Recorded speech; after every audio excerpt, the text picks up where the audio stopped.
oyingcwele egameni lenkosi yethu Jesu Kristu. Nasemini uNkulunkulu omuhle uthembekile umoya oyingcwele ngezindlela zonke.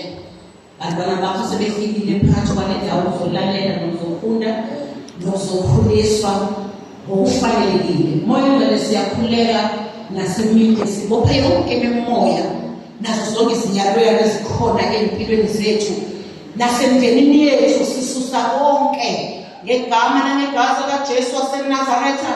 Moya oyingcwele sithembe wena phakathi kwale ndawo. Phinda ukhulume moya oyingcwele, siyazi ukuthi ukufundiswa komuntu kusuka emndenini kuze kuphumele ngaphandle, nokuphila komuntu kusikubona kuye ngokuthi ukhulise kanjani ekhaya phuma kuno. Siyakhuleka leyo nasemini wena uNkulunkulu omuhle uthembekile, sifuna umhlangano wethu sethembile